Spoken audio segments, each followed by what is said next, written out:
Bom dia, boa tarde, boa noite. Sejam muito bem-vindos ao CELGcast, o podcast de saúde mental do Centro de Estudos Luiz Guedes.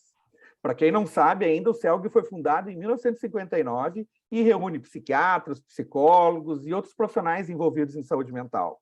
E promove diversos cursos de especialização e capacitação, principalmente em assuntos de psicoterapia. Todos vocês estão convidados para entrar lá no site do CELG para conhecer mais ele.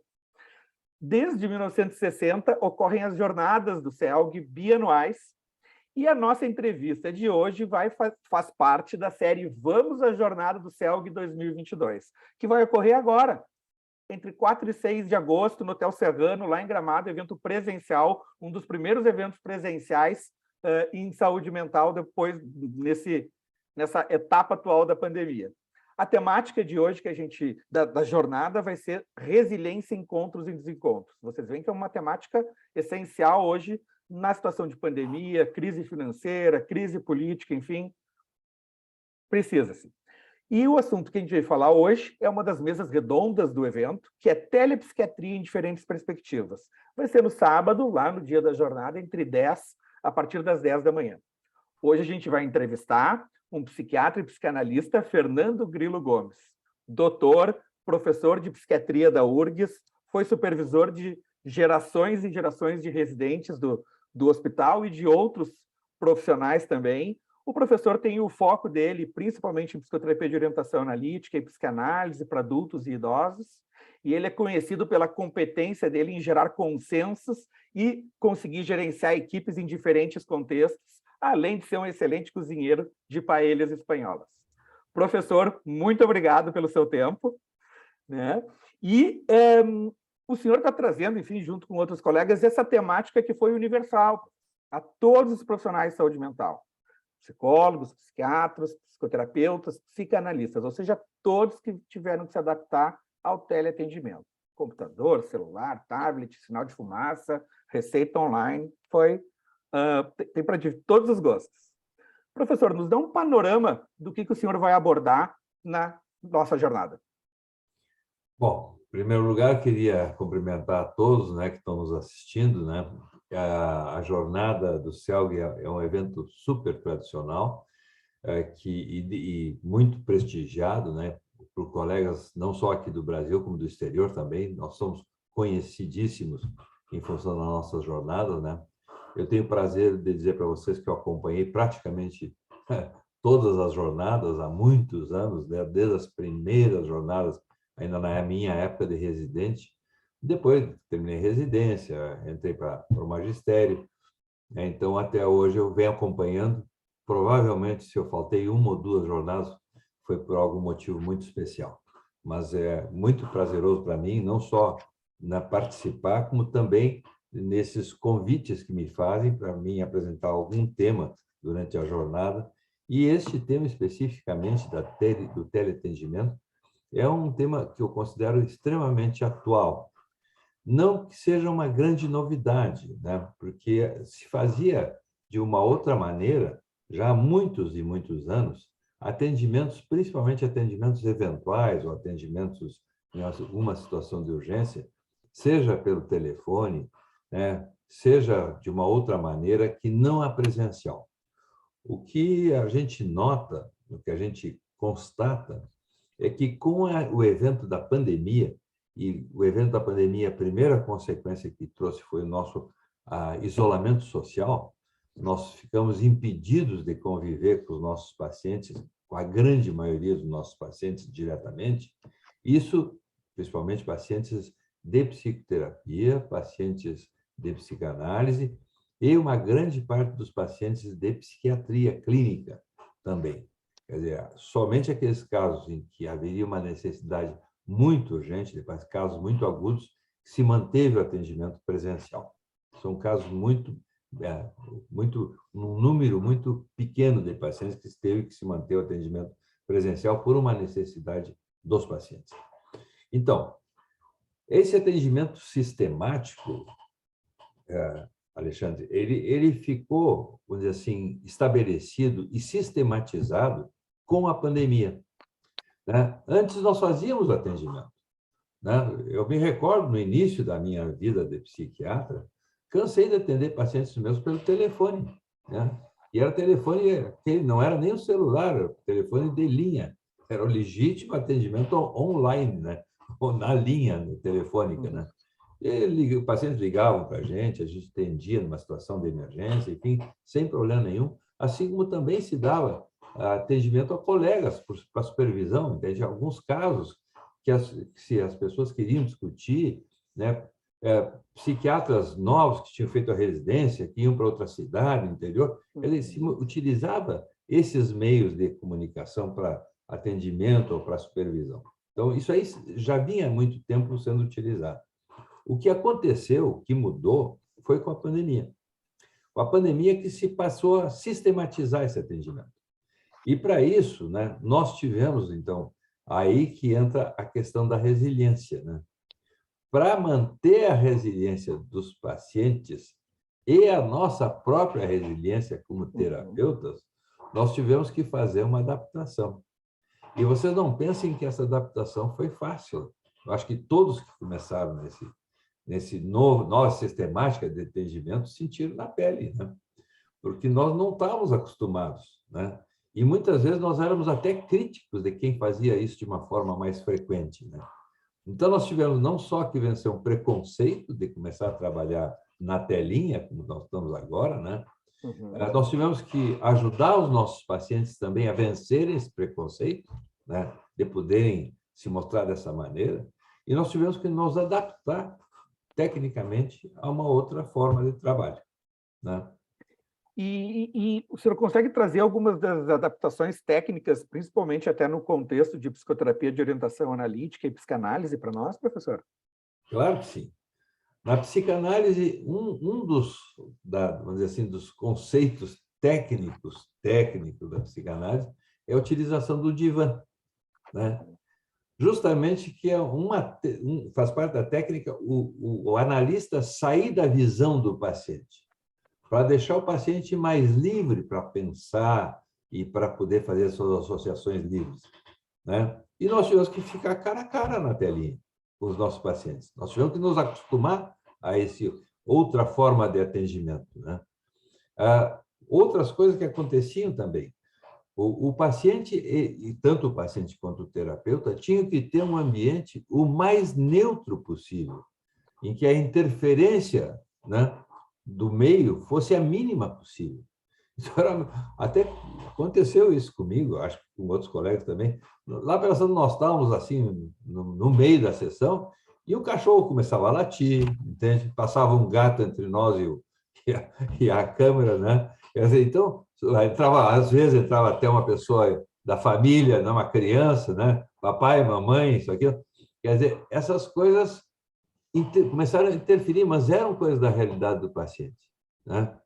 E aquilo que o paciente também nos trazia na sua descrição do seu ambiente, nós passamos a ter também uma visão concreta do ambiente. Como também o paciente começou a ter uma visão concreta do nosso ambiente, como aqui, ó, vocês estão vendo eu falar aqui do meu escritório, né? Quer dizer, então, são coisas assim que, da intimidade nossa, passou a ser com elementos concretos, né? Da fazer parte. Então, tu vê que tudo isso começou a ter mudanças na técnica, né?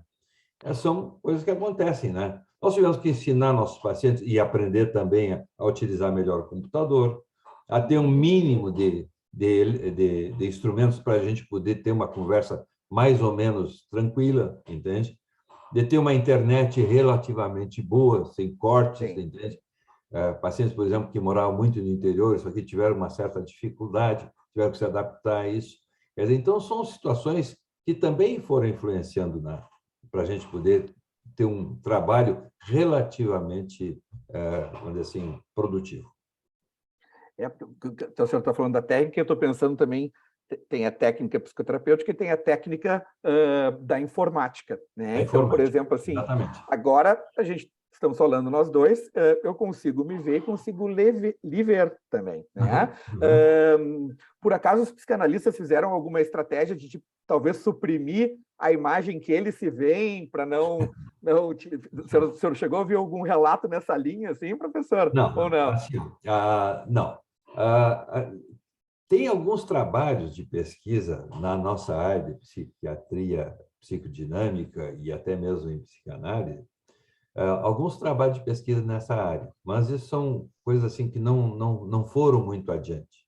Certamente agora, com a sistematização do método, isso aí vai adiante, né? Certamente já tem gente envolvida em pesquisas, né? E certamente daqui a pouco vão começar a aparecer os resultados das primeiras pesquisas. A gente tem uma impressão clínica, né, que conseguimos ajudar muita gente, né, com essas adaptações técnicas, né?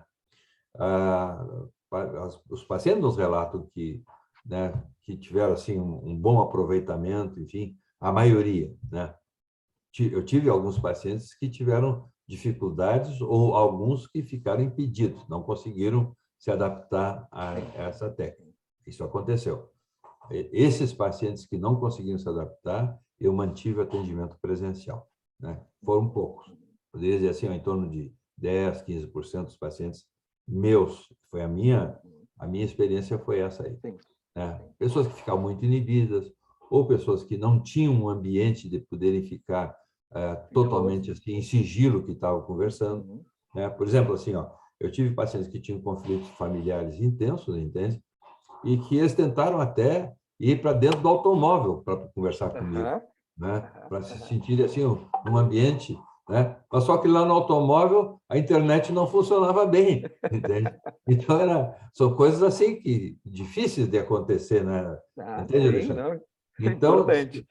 se tentava de todas as maneiras. Então esses pacientes foram poucos, né? Eu mantive o atendimento presencial, não interrompia, né? Com todo cuidado, de higiene, máscara, isso, aquilo, Sim, né? sim. Distanciamento, janela do consultório aberta, aquelas coisas todas, né? E realmente esses pacientes não tiveram nenhum sintoma, não adoeceram. Alguns pacientes que adoeceram não foram pelo nosso contato, entende? Foram outros.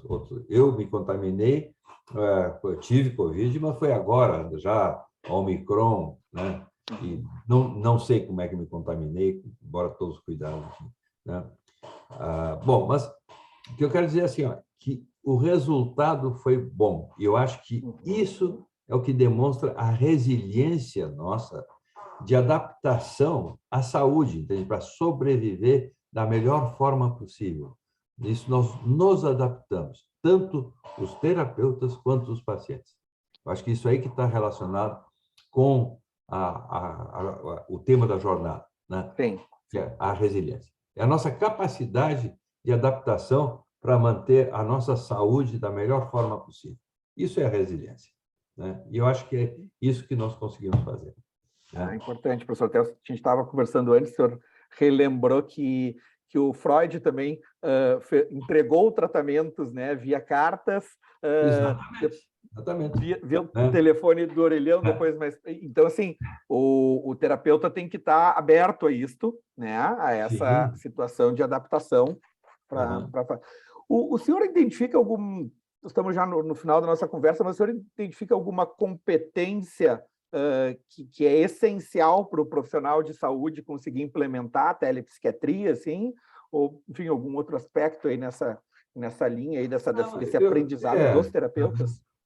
Não, eu acho assim, ó, que a gente, vamos dizer assim, o que é essencial é a pessoa ter uma flexibilidade para se adaptar a um novo método, né?